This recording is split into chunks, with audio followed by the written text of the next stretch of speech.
There was a lot of speculation. It still seems quite mysterious.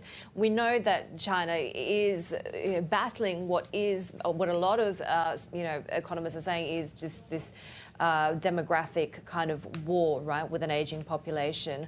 What do we know from the data that we have?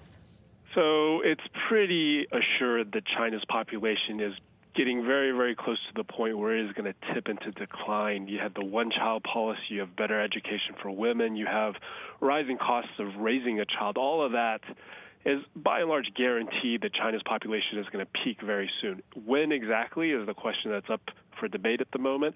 There was a census done last year, a once-a-decade census.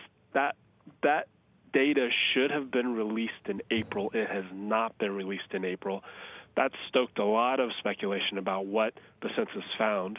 The FT reported earlier this week that the data was going to show the first decline in many, many decades in the Chinese population.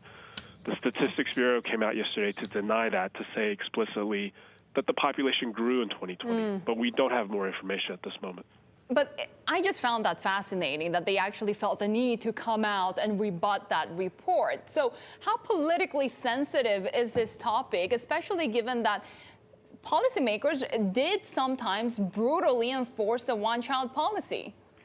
So ultimately, if China's population peaked last year or this year or next, it doesn't really matter that much. I think what is important is that, and we spoke to an economist who made this point, whatever the census showed from 2020, it's spooked. It seems to have really spooked the leadership in Beijing, because now it's shown the aging of the population is much more quickly, potentially, than people had thought. And that has massive implications for policy. It's going to make economic growth harder. It's going to make it very hard to fund the pension system in this country. There's already been talk that China is going to raise the age limit for retirement, which is a hugely unpopular thing that the government wants to do. So this is a very touchy political subject at the moment.